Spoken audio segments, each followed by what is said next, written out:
नमस्ते दोस्तों, स्वागत है आपका हमारे YouTube चैनल हिंदी एस्पिरेंट में। तो आज हम लोग पढ़ने जा रहे हैं प्रकरण 2 अपभ्रंश काव्य को। तो हिंदी साहित्य के इतिहास में हम लोग भूमिका पढ़ चुके हैं, उसके बाद प्रकरण 1 सामान्य परिचय को पढ़ चुके हैं।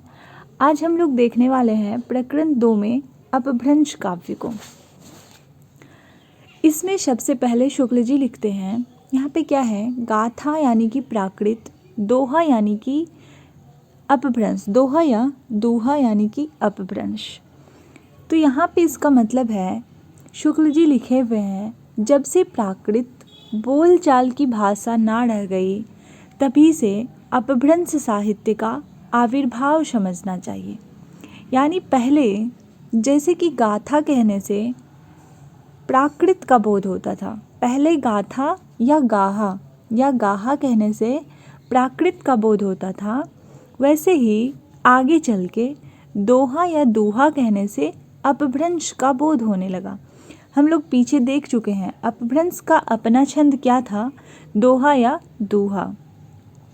तो आगे चल के जो है वो अपभ्रंश ही लोक प्रचलित काव्य भाषा होने लगा और उसके छंद दोहा या दोहा जो है ये प्रचलित होने लगे।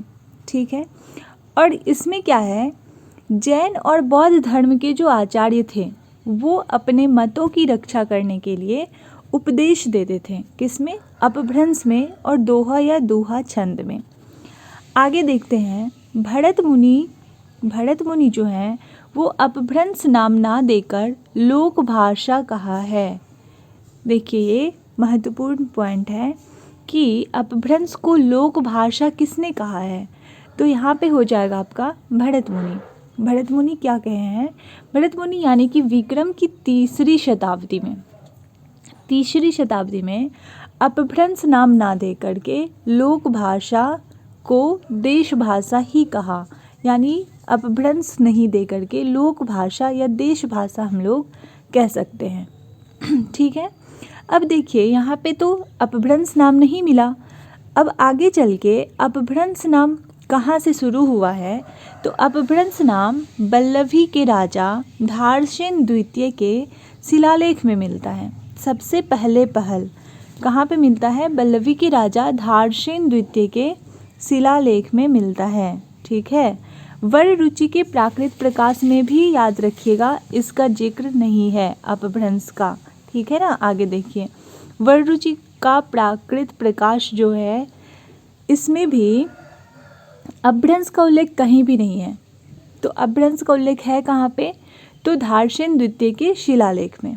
ठीक है, अब वर रुचि जो है वो यहाँ पे देखिए प्राकृत प्रकाश लिखे हैं। और एक चीज़ यहाँ पे और ध्यान देने वाला है, यहाँ पे देखिए वल्लभी के राजा धारसेन द्वितीय जो हैं इनके शिलालेख से क्या मिलता है, अपभ्रंश का नाम मिलता है। और इन्होंने क्या किया, अपने पिता गुहसेन को संस्कृत, प्राकृत और अपभ्रंश तीनों का कवि कहा है। धारसेन द्वितीय जो है ये क्या कहा, गुहसेन को संस्कृत, प्राकृत और अपभ्रंश तीनों का कवि कहा है, ये भी ध्यान रखिएगा। आगे हम लोग देखते हैं, वर रुचि के प्राकृत प्रकाश में अपभ्रंश का उल्लेख नहीं है। यहाँ पे क्या है, प्राकृत का ही उल्लेख है। और प्राकृत का 4 भेद इन्होंने किया है वर रुचि, क्या सब, महाराष्ट्री, पैशाची, मागधी और सौरसेनी। ठीक है, यहाँ पे इन्होंने 4 भेद किए हैं अपभ्रंश के। और भामह ने, यहाँ पे देखिए भामह जो थे, भामह भी विक्रम के कितने, 7वीं शताब्दी में हुए थे, इनका काल था। इसमें भी तीनों भाषाओं का उल्लेख था। अगर हम लोग बाणभट्ट के हर्षचरित्र का जिक्र करें संस्कृत के कवियों के साथ, भाषा के कवियों का भी वहाँ पे उल्लेख है। ठीक है, तो इस प्रकार अगर हम लोग देखेंगे तो अपभ्रंश या प्राकृताभास हिंदी जो है उसके रचना का पता हमें विक्रम की 7वीं शताब्दी से ही चलने लगती है।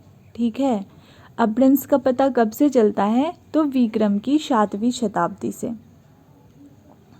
आगे देखिए, 990 में, संवत 990 में देवसेन एक जैन ग्रंथकार हुए थे। ठीक है, क्या है, सन 1990 में देवसेन जो है वो जैन ग्रंथकार थे। इनका बहुत महत्वपूर्ण रचना है श्रावकाचार, जो कि बार बार क्वेश्चन आते हैं यहाँ से। श्रावकाचार जो है वो दोहों में रचित है। ठीक है, उन्होंने श्रावकाचार नाम की एक पुस्तक बनाई थी जो दोहों में है और जिसकी भाषा अपभ्रंश अधिक प्रचलित रूप लिए हुए दिखाई पड़ता है। ठीक है, अपभ्रंश जो है इसकी भाषा है। श्रावकाचार की भाषा की बात करें तो, ठीक है, तो श्रावकाचार की भाषा अपभ्रंश प्रभावित है। यहाँ से देखिए 3 पॉइंट निकल के आता है। सबसे पहले देवसेन का समयावधि पूछता है, तो संवत 990। देवसेन क्या थे, तो ये एक जैन ग्रंथकार थे और इन्होंने श्रावकाचार नामक ग्रंथ की रचना की, जो कि दोहा में रचित है और जिसकी भाषा पे अपभ्रंश का प्रभाव है।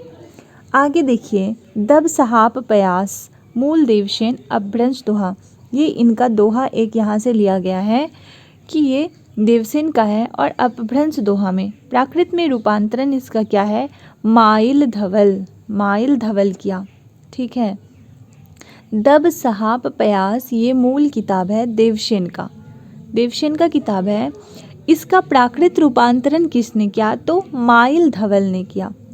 ठीक है, आगे अब हम लोग देखते हैं, बौद्ध धर्म विकृत होकर वज्रयान संप्रदाय के रूप में देशी के पूर्वी भाग में चला आ रहा था देश के, और जो क्या कहलाया, सिद्ध कहलाया। यानी बौद्ध धर्म जो है विकृत होकर वज्रयान संप्रदाय के रूप में देश के पूर्वी भाग में आ रहा था, जो आगे चल के क्या कहलाया, तो सिद्ध कहलाया। इन बौद्ध तांत्रिकों के बीच में जो है वो वामाचार अपनी चरम सीमा को पहुंचा, और ये कहाँ, ये बिहार से लेकर के असम तक फैले। ये जो पूर्वी भाग से आए, बिहार से असम तक फैले, और यही जो है वो क्या कहलाए, तो ये सिद्ध कहलाए थे। यहाँ पे देखिए, बंगाल, बिहार और उड़ीसा पूर्वी भागों में देख लेंगे हम लोग। जैसे अगर हम लोग भारत के मैप में देखें तो इस तरह से यहाँ पे जो है पूर्वी भागों में आए थे सिद्ध, और ये बंगाल, बिहार और उड़ीसा, इन्हीं भागों में ये बौद्ध संप्रदाय के जो वज्रयान संप्रदाय के थे ये सारे सिद्ध कहलाए थे, यानी कि तांत्रिक कहलाए थे। ठीक है, और इसमें सिद्धों की संख्या कितनी थी, तो 84 संख्या थी सिद्धों की संख्या।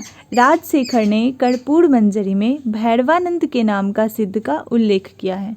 किसने किया है, तो राजशेखर ने कर्पूर मंजरी में भैरवानंद के नाम से एक ऐसे ही सिद्ध योगियों का समावेश किए हैं। ध्यान रखिए। आगे चलते हैं हम लोग। बिहार के नालंदा और विक्रमशिला विद्यापीठ अड्डे थे, किसके, सिद्धों के।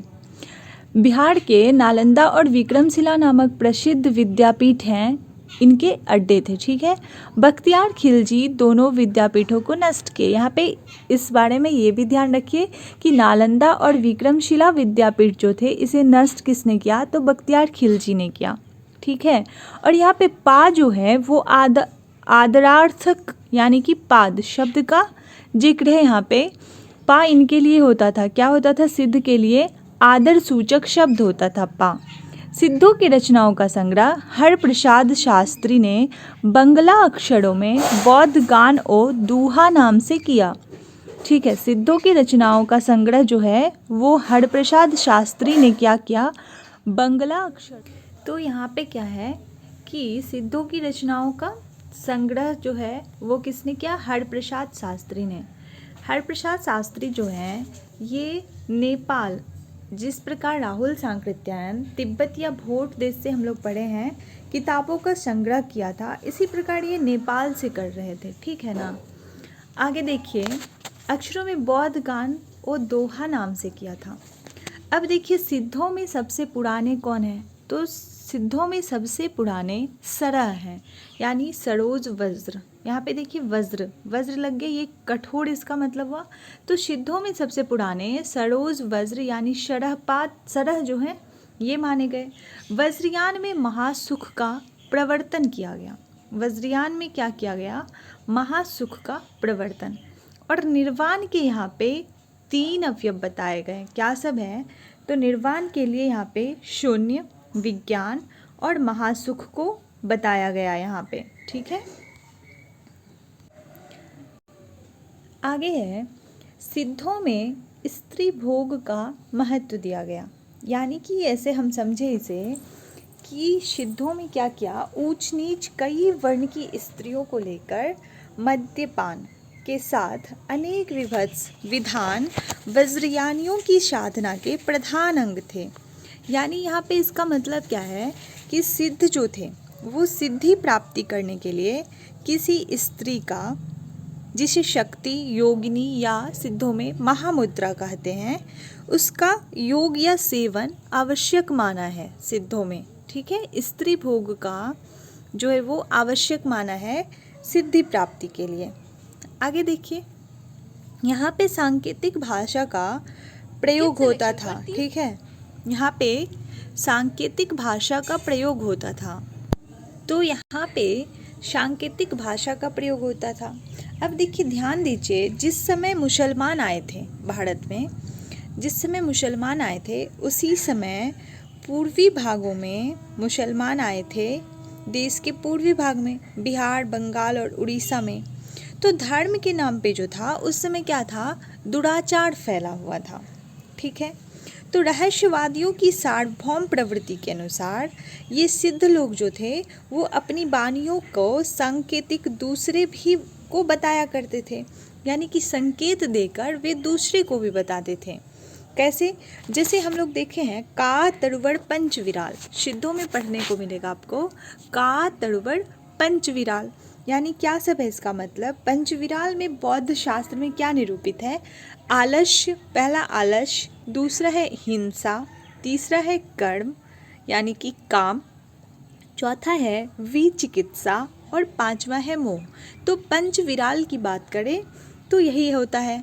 यहाँ पे पंचविराल में क्या सब? आलस्य, हिंसा, काम, विचिकित्सा और मोह को रखा है। गोरखनाथ ने पतंजलि के उच्च लक्ष्य ईश्वर प्राप्ति को लेकर हठ योग का प्रवर्तन किया। हठ योग का प्रवर्तन किसने किया? तो गोरखनाथ ने। और ये पतंजलि के उच्च लक्ष्य यानी ईश्वर प्राप्ति को लेकर किया। तो गोरखनाथ के नाथ पंथ का मूल भी बौद्धों की यही वज्रयान शाखा थी। ठीक है, गोरखनाथ का भी कहाँ से था संबंध? तो वज्रयान शाखा से ही था, जिन्होंने आगे चल के हठ योग का प्रवर्तन किया। हठ योग का प्रवर्तन किया। और गोरखनाथ अपने ग्रंथ का प्रचार कहाँ किया? तो ये पश्चिमी क्षेत्र में किए थे। गोरखनाथ ने अपने ग्रंथ का प्रचार जो है वो पश्चिमी क्षेत्र में किया था, यानी कि राजपूताने और पंजाब के इलाके में। पंजाब में नमक के पहाड़ों के बीच बालनाथ योगी का स्थान बहुत दिनों तक प्रसिद्ध रहा था। हम लोग पढ़े हैं बालनाथ योगी का स्थान कहाँ पे है? पंजाब में है। बालनाथ का टीला जैसी कि पद्मावत में भी इसका उल्लेख है। ठीक है, और सिद्ध जो है वो पूरब में थे और नाथ पश्चिम में बौद्ध धर्म का प्रचार कर रहे थे। तो यहाँ पे हम लोग देख लिए कि बालनाथ का टीला कहाँ है? पंजाब में। और जैसी कि पद्मावत में भी इसका उल्लेख मिलता है।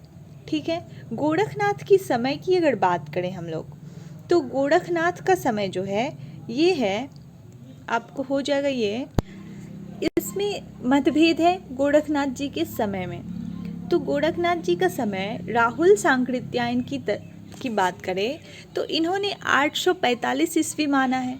वहीं हजारी प्रसाद द्विवेदी जी 9वीं शताब्दी माना है और शुक्ल जी 13वीं शताब्दी माना है, जबकि पीताम्बर दत्त बर्थवाल जो हैं वो 11वीं शताब्दी माना है।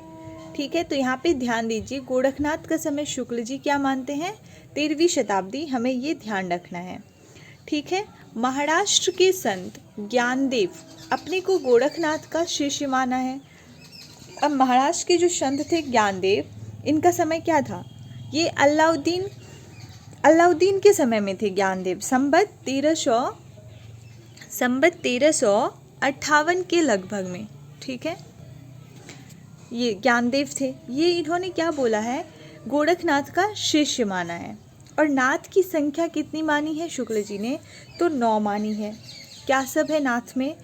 तो देखिए यहाँ पे गोरक्ष सिद्धांत संग्रह में मार्ग प्रवर्तकों के नाम नागार्जुन है, जड़ भरत है, हरिश्चंद्र है, सत्यनाथ है, भीमनाथ, गोरक्षनाथ, चड़पट, जलंधर और मलयार्जुन। यानी कि आपका यहाँ पे नागार्जुन, दूसरा जड़ भरत, तीसरा हरिश्चंद्र, चौथा सत्यनाथ, 5वां भीमनाथ, 6ठा गोरक्षनाथ, 7 चड़पट, 8 जलंधर और 9वीं मलयार्जुन। ये 9 जो हैं ये क्या हैं? गोरक्ष सिद्धांत के संग्रहकर्ता हैं। अब ये तीनों सिद्ध परंपरा में भी आए हैं। कौन सब? गोरक्षनाथ, चड़पटनाथ और जलंधर। ये तीनों कहाँ आए हैं? तो सिद्ध परंपरा में। अब देखिए यहाँ पे अगर हम लोग बात करें तो यहाँ पे हो गया गोरखनाथ जो है, यहाँ पे हो गए इनके प्रवर्तक। गोरखनाथ, इनकी अगर परंपरा हम लोग देखेंगे, सबसे पहले आदिनाथ थे, उसके बाद कौन थे? मत्स्येंद्रनाथ थे। सबसे पहले थे आदिनाथ, फिर थे इसके बाद मत्स्येंद्रनाथ, उसके बाद आगे चल के ही आए थे कौन? तो गोरखनाथ, आगे आए थे गोरखनाथ। ये इनका शिष्य परंपरा है, ठीक है। आगे देखिए अंतःसाधना के वर्णन में हृदय को दर्पण कहा गया है। अंतःसाधना के वर्णन में हृदय को क्या कहे हैं? तो दर्पण कहे हैं। यानी कि तो अंतःसाधना के वर्णन में हृदय को क्या कहा है? दर्पण। देखिए ये ध्यान रखिए, यहाँ से क्वेश्चन आपको पूछा जा सकता है, ठीक है, कि अंतःसाधना के वर्णन में हृदय को क्या कहा गया है? तो हृदय को दर्पण कहा गया है। सिद्ध और हठ योगी नाथ और बिंदु के योग से जगत की उत्पत्ति माने हैं, ठीक है। यहाँ पे क्या माने हैं? तो सिद्ध और योगी नाथ और बिंदु के योग से ही जगत की उत्पत्ति को माने हैं, ठीक है, सिद्ध और हठ योगी दोनों। तीर्थाटन के बारे में भी इन्होंने कहा है कि भाव सिद्धों का था वही हठ योगियों का भी था। यानी कि ये इस के मत में, यानी कि जगत की उत्पत्ति के मत में और तीर्थाटन के मत में सिद्ध और हठ योगी का एक ही मत था। नाथ पंथ के जोगी जो थे वो कान की लौ में बड़े बड़े छेद करके स्फटिक पहनते थे, ठीक है ना, जिसे कि कुंडल भी कहते थे या कनफटे कहते थे। जैसे पहले कहा जा चुका है, इस पंथ का प्रचार राजपूताने तथा पंजाब की ओर अधिक रहा है, तो हम लोग को वहाँ पे ये ज़्यादा देखने को मिलते हैं, ठीक है। आगे हम लोग यहाँ पे कुछ कवि को देखते हैं, आचार्यों को। हेमचंद्र तो अब यहाँ चलिए यहाँ से कल हम लोग क्लास में देख लेंगे, आज यहाँ तक रहने देते हैं।